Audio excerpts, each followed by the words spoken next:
സിനിജി പൊതുവെ ഈ ചാനലുകൾ ഇപ്പോൾ പണ്ട് നമ്മൾ ഏഷ്യനെറ്റ് എന്ന് പറയുമ്പോൾ എല്ലാത്തിലും സത്യസന്ധമായ വാർത്തകൾ നമുക്ക് വിശ്വസിക്കാൻ കഴിയുന്ന വാർത്തകൾ കാണണമെങ്കിൽ വീട്ടിലെ മുതിർന്നവരും ഒക്കെ പറയുന്ന ഏഷ്യനെറ്റ് ചാനൽ വെക്ക്. ഇപ്പോഴും അതിന് വലിയ മാറ്റമൊന്നുമില്ല. നമ്മൾ എന്തെങ്കിലും വാർത്ത മറ്റ് ചാനലുകളിൽ കണ്ടാൽ പോലും അതിൽ സത്യമുണ്ടോ എന്നറിയാൻ നമ്മൾ ഏഷ്യനെറ്റ് അറിയാതെ വച്ചു പോകും. കാരണം നമ്മുടെ മനസ്സിൽ വിശ്വാസ്യതയുടെ ഒരു മുഖമുദ്രയായി ഏഷ്യാനെറ്റ് നിൽക്കുകയാണ്. പക്ഷെ ഇപ്പോൾ കുറേ ഈ പൊങ്ങി വരുന്ന ചാനൽ ഊളത്തരം പറഞ്ഞും തമ്മിലടിച്ചും ചാനലിൽ കിടന്ന് തന്നെ തമ്മിലടിച്ചും പിന്നെ എന്താ പറയുക ബഹളം വച്ച് മാർപ്പ് വിളിച്ച് ഈ ഇന്ത്യ പാകിസ്ഥാൻ സംഘർഷം നടക്കുമ്പോഴും തൃശ്ശൂർ പൂരം പോലെ ഇതൊക്കെ പറഞ്ഞുകൊണ്ട് നമ്പർ 1 ആയി എന്ന് പറഞ്ഞു വരുന്ന ഈ ചാനലുകൾക്ക് എത്ര ഇതൊക്കെ പറയാൻ ഇവർക്ക് എന്ത് യോഗ്യതയാണുള്ളത്? ശരിക്കും തന്നെ ഈ ഏഷ്യാനെറ്റ് ന്യൂസ് എന്ന് പറയുന്നതായിരുന്നു നമ്മൾ ആദ്യം മുതലേ കണ്ടുകൊണ്ടിരുന്ന ചാനലുകളിൽ ഒന്ന്. ഇന്ത്യ വിഷൻ ന്യൂസ് അത് കഴിഞ്ഞതിന് ശേഷം ഏഷ്യാനെറ്റാണ് ആളുകളുടെ മനസ്സിലിടം പിടിച്ചത്. അപ്പോൾ 3 പതിറ്റാണ്ടിൻ്റെ പാരമ്പര്യം അവർക്കുണ്ട്. മാത്രമല്ല അവർ പറയുന്ന വാർത്തകളിൽ വിശ്വാസ്യതയുണ്ട്. ഇപ്പോൾ ഏഷ്യാനെറ്റ് തന്നെ നമ്മൾ ആലോചിച്ചു, അതിനകത്ത് ജേർണലിസ്റ്റിലെ കണ്ടു കഴിഞ്ഞാൽ മറ്റ് പല ചാനലുകളിലൊക്കെ ജോലി ചെയ്തതിൽ മിടുക്കരായ ആളുകളെയൊക്കെ തന്നെ അവർ അബ്സോർബ് ചെയ്യുന്നു, എന്നിട്ട് അവർ വാർത്തകൾ റിപ്പോർട്ട് ചെയ്യുന്നു. ഇങ്ങനെയാണ് ചെയ്യുന്നത്. അപ്പോൾ കഴിഞ്ഞ എത്രയോ കാലമായി ന്യൂസ് ചാനലുകളുടെ റേറ്റിംഗ് വരുമ്പോൾ ഏഷ്യാനെറ്റിനാണ് മുന്നിൽ നിൽക്കുന്നത്. കാരണം തന്നെ പറയുന്നതുപോലെ വാസ്തവമായ കാര്യങ്ങൾ വിശ്വസിക്കാവുന്ന രീതിയിൽ നമ്മൾ കാണുന്നു. ഇപ്പോൾ ഉച്ചയ്ക്ക് വീട്ടിൽ ചെല്ലുന്ന ആൾക്കാരുണ്ടാവും, രാത്രി സമയത്ത് ചെല്ലുന്നുണ്ടാവും, ഏർലി നൈറ്റിൽ ചെല്ലുന്നുണ്ടാവും. അപ്പോൾ അങ്ങനെയൊക്കെ പല ആളുകൾക്കും ഏഷ്യാനെറ്റ് എന്ന് പറയുന്ന ഒരു ചാനലിലെ വിശ്വാസമുണ്ട്. പക്ഷേ ചാനലുകളുടെ മത്സരം കൂടി വന്നപ്പോൾ ഏഷ്യാനെറ്റിനെ മറികടക്കാനായി മറ്റുള്ളവരുടെ മത്സരം. ഇപ്പോൾ 24 ന്യൂസ് അല്ലേ, ഈ ശ്രീകണ്ഠൻ നായരുടെ നേതൃത്വത്തിൽ വലിയ അലർച്ചാബകളൊക്കെ കൊണ്ടുവന്നു. അവർ കട്ടക്കട്ടയൊക്കെ നിന്നിരുന്നു. ഏതാണ്ട് 2 തവണ ബാർക്ക് റേറ്റിംഗ് വന്നപ്പോൾ ഏഷ്യാനെറ്റിനെ മറികടക്കാനും 24 ന്യൂസിന് സാധിച്ചു. അതുപോലെ തന്നെയാണ് പുതുതായിട്ട് വന്ന റിപ്പോർട്ടർ ടി വി.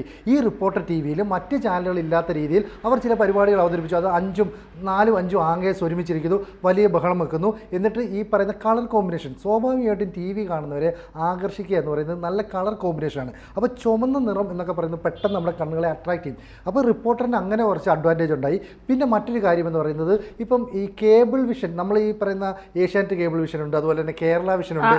ഇതൊക്കെ ആണെങ്കിലും കേരള വിഷൻ്റെ ചാനൽ നമ്മൾ ഓൺ ചെയ്ത് കഴിഞ്ഞാൽ നമ്മുടെ വീട്ടിലെ ടി വി ഓണായി വരുമ്പോൾ ആദ്യം വരുന്ന ചാനൽ റിപ്പോർട്ടറാണ്. അങ്ങനെ വരുന്നത് എന്താണെന്ന് വെച്ചാൽ അവരതിന് പ്രത്യേകം പൈസ കൊടുത്തു.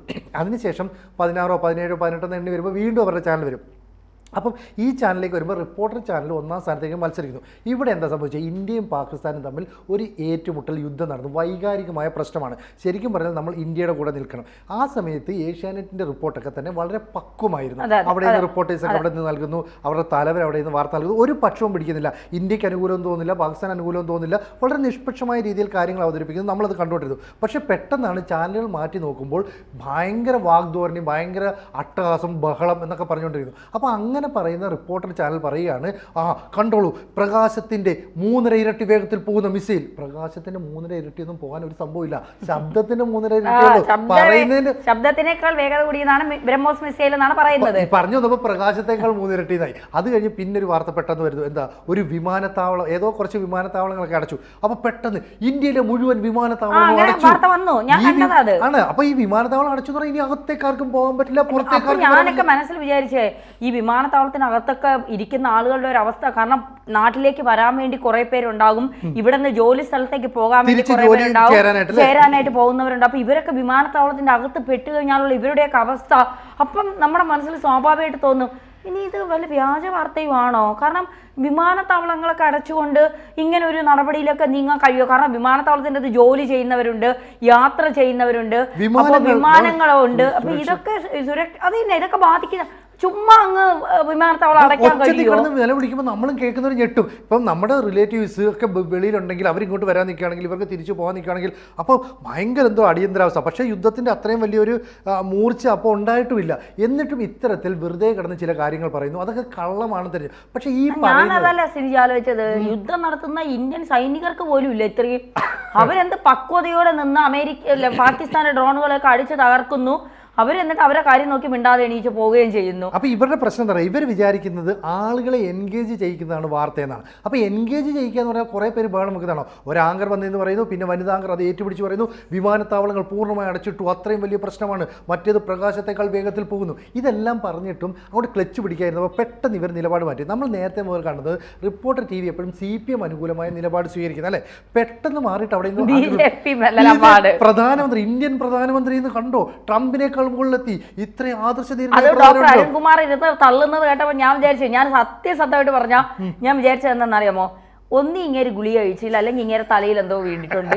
സത്യം, അത്ര മാറ്റമാണ്. കാരണം ഈ പിന്നെ BJP സൈറ്റുകളൊക്കെ വാരി എടുത്തിട്ട് ഇങ്ങനെ അങ്ങ് പോയിട്ട് കൊണ്ടുപോകണം. ഞാൻ മോദി എന്ന് പറഞ്ഞാൽ ഒരു സംഭവമാണ്. സ്മൃതിയൊക്കെ അടിച്ചിരുത്തുന്നുണ്ട്. സ്മൃതി പറയുന്നതിനോട് ഞാൻ യോജിക്കുന്നില്ല. പിന്നെ മോദി അങ്ങനെയല്ല, മോദി ചെയ്തത് ഇങ്ങനെയാണ്, ഇതാണ് ശരി, അങ്ങനെ അങ്ങനെ പറഞ്ഞാൽ നമുക്ക് ശ്വാസം മുട്ടും.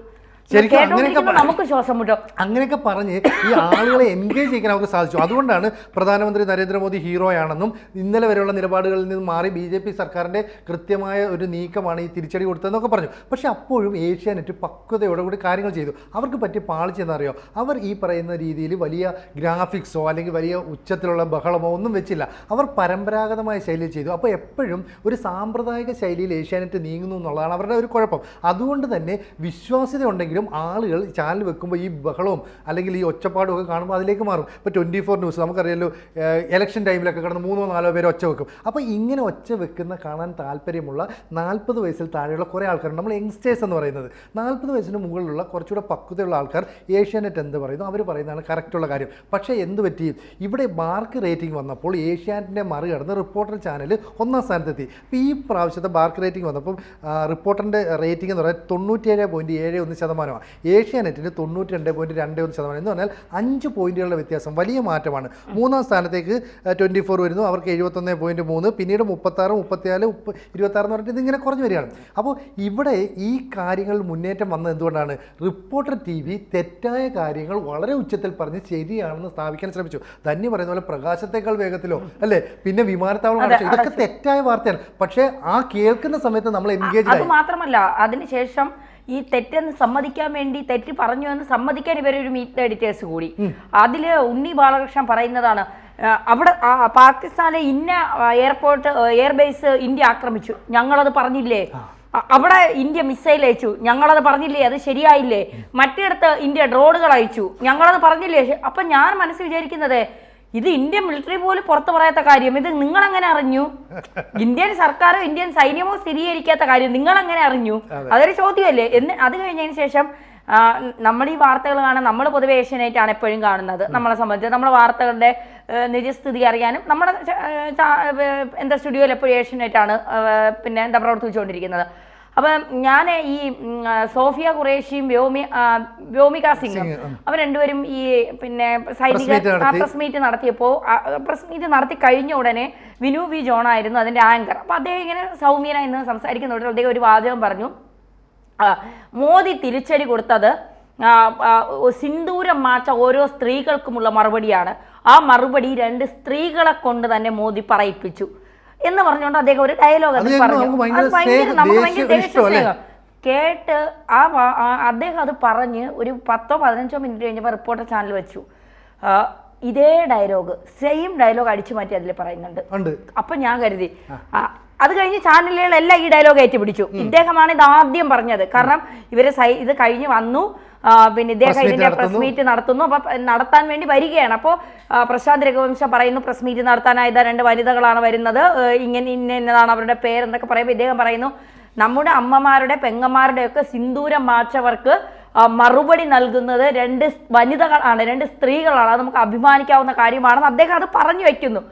കുറച്ച് കഴിഞ്ഞ് നോക്കിയപ്പോൾ ആദ്യം റിപ്പോർട്ടർ ഏറ്റുപിടിച്ചു, പിന്നെ 24 ഏറ്റുപിടിച്ചു, ബാക്കി ചാനലുകളെല്ലാം ഇതേ ഡയലോഗ് ഏറ്റുപിടിച്ചു. അപ്പോൾ ഇവരിപ്പോഴും അനുകരിക്കുന്നതും സത്യത്തിൽ ഇവരെ ചാനൽ പോലും ഇവർ കാണില്ല. ഏഷ്യാനെറ്റ് വെക്ക്, ഈ വാർത്ത സത്യമാണോ എന്ന് അറിയട്ടെ, എന്നിട്ട് നമുക്ക് പറയാം എന്നുള്ളതായിരിക്കും ഇവരുടെ ചിന്ത.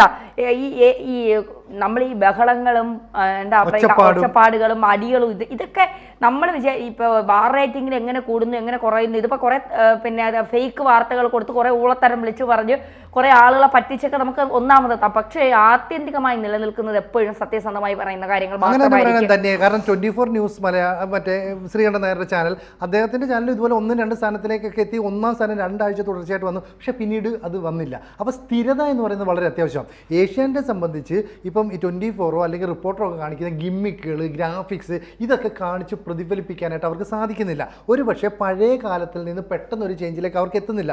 പക്ഷെ വിശ്വാസ്യതയുണ്ട്, അത് അവരുടെ മുഖമുദ്രയാണ്. അവർ പറയുന്ന വാർത്തകൾ ശരിയായിരിക്കും, ഈ ഡിഫൻസിന്റെയൊക്കെ വാർത്തകൾ നമ്മൾ കാണാനിരിക്കുന്ന പ്രശാന്ത് രഘുവംശം പറയുന്നത് കേൾക്കാൻ വേണ്ടി മാത്രം ഇരിക്കുന്ന ഒരുപാട് ആളുകളുണ്ട്.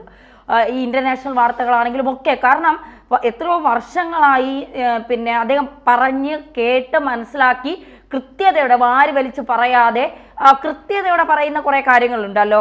അപ്പോൾ ഈ റിപ്പോർട്ടർ ചാനലാണെന്ന് തോന്നുന്നു ഈ പിന്നെ മറ്റേ ആക്രമണം നടന്ന സ്ഥലത്തൊക്കെ ഈ ഇവരെ റിപ്പോർട്ടിങ്ങിനൊക്കെ പോയി. കാരണം റേറ്റിംഗ് കൂട്ടണമല്ലോ. അപ്പോൾ അവിടെ ചെന്ന് ആദ്യം ആരാണ് എത്തുന്നത് അതിൻ്റെ അപകടം പോലും മനസ്സിലാക്കാതെയാണ് ചെന്ന് നിന്ന് റിപ്പോർട്ട് ചെയ്യുന്നത്. അപ്പം ഞാനൊക്കെ വിചാരിച്ചു ഇത് നഷ്ടപ്പെട്ടു പോയാൽ ഇവരുടെ കുടുംബത്തിനാണ്, ചാനലിനൊരു നഷ്ടവും ഇല്ല അല്ലേ? നഷ്ടപ്പെട്ടു പോയാൽ ഇവരുടെ കുടുംബത്തിനാണ്. അതൊക്കെ മനസ്സിലാക്കാതെ നമ്പർ 1 ആവാൻ വേണ്ടി ഈ കിടന്ന് നെട്ടോട്ടോടുന്നത് അധികകാലം നിലനിൽക്കുമെന്നൊന്നും തോന്നുന്നു. ഈ ചാടിക്കേറി ബഹളം വെച്ച് അല്ലെങ്കിൽ കുറെ പേര് ന്യൂസ് ഫ്ലോറിൽ കിടന്ന് ബഹളം വെച്ച് പെട്ടെന്ന് അങ്ങനെ ഒന്നാമതായി എന്ന് പറഞ്ഞാൽ അത് സ്ഥിരമായിട്ട് നിലനിർത്തുവാണെങ്കിൽ ഒക്കെ നമ്മൾ അംഗീകരിക്കാം അല്ലേ? അപ്പോൾ ഈ വാർത്തകളുടെ തെറ്റായ വാർത്തകൾ പോലും പറഞ്ഞു എന്നുള്ളത് പിന്നീട് ട്രോളോടെ ട്രോളായിരുന്നു അല്ലേ? സമൂഹ മാധ്യമങ്ങളൊക്കെ വലിയ പരിഹാസ്യമായി മാറി. അതിനെയൊക്കെ അതിജീവിച്ച് അവർക്ക് വരാൻ കഴിഞ്ഞാൽ ക്രമേണ അവർ വരട്ടെ, അവർ നല്ലതാണ്. പക്ഷെ ഗിമ്മിക്ക് കാണിച്ച് 1ാം സ്ഥാനത്ത് എത്തി എന്ന് പറയുന്നതിനോട് നമുക്ക് യോജിപ്പില്ല. ഏഷ്യാനെറ്റ് എന്ന് പറയുന്ന ആ ചാനലിനെ തന്നെയാണ് ഇപ്പോഴും വിശ്വാസമുള്ളത്. പക്ഷെ അവർ പരാജയപ്പെട്ടു പോയി. പരാജയം എന്ന് പറയുന്നത് എല്ലായ്പ്പോഴും അങ്ങനെ. പണ്ട് ശബരിമല പ്രക്ഷോഭ കാലത്ത് ജനം ടി വിയോട് പോലും അവർക്ക് മത്സരിക്കേണ്ടത്. ജനം ടി വി 2ാം സ്ഥാനത്ത് വന്ന് അവർ കട്ടയ്ക്ക് 1ാം സ്ഥാനത്തേക്ക് വരുമെന്ന് വന്നപ്പോൾ അന്ന് ഏഷ്യാനെറ്റ് ഇതേപോലെ നിലപാട് മാറ്റിയിരുന്നു. അന്ന് ഭയങ്കരമായിട്ട് ശബരിമല അനുകൂല നിലപാടെടുത്തു, സ്ത്രീ പ്രവേശനത്തെ എതിർത്ത് നിലപാടെടുത്തു. ഏഷ്യാനെറ്റ് നിലപാട് മാറ്റി. ഇവിടെയും റിപ്പോർട്ട് എടുത്ത നിലപാട് അതാണ്. അതായത് ഇന്ത്യ എന്ന് പറയുന്ന ഒരു രാജ്യം, ആ രാജ്യത്തെ ജനങ്ങൾക്ക് ദേശസ്നേഹം ഉണ്ടാകുന്ന രീതിയിലേക്ക് നിലപാട് മാറ്റുന്നു. നരേന്ദ്രമോദിയെ സ്നേഹിക്കുന്നവർക്ക് വേണ്ടിയിട്ട് വലിയ ഉച്ചത്തിൽ സംസാരിക്കുന്നു. അപ്പോൾ BJP അനുകൂലിക്കുന്ന ഇന്നലെ വരെ റിപ്പോർട്ടിനെ എതിർത്ത ആളുകൾ മുഴുവൻ ഇതിലേക്ക് വന്നു. അതൊരു സ്ട്രാറ്റജിയാണ് അല്ലെ? അവരുടെ ഒരു തന്ത്രം എന്നുള്ള രീതിയിൽ അവരത് കൃത്യമായിട്ട് വിനിയോഗിച്ചു. ആ വിനിയോഗിച്ചത് ഒരു തവണ വിജയിച്ചു എന്ന് പറഞ്ഞിട്ട് എല്ലായ്പ്പോഴും ചക്ക വീഴുമ്പോൾ അത് അവർ മനസ്സിലാക്കിയെന്നല്ല, ഊളത്തരമല്ല, കൃത്യതയോടെയും വ്യക്തതയോടും സത്യസന്ധവുമായ വാർത്തകൾ ജനങ്ങളിൽ എത്തിക്കുമ്പോഴാണ് ജനങ്ങൾ അത് കാണാനും അത് വീണ്ടും വീണ്ടും കാണാനും ആഗ്രഹിക്കുന്നത്. ABC ന്യൂസ് പോലെ.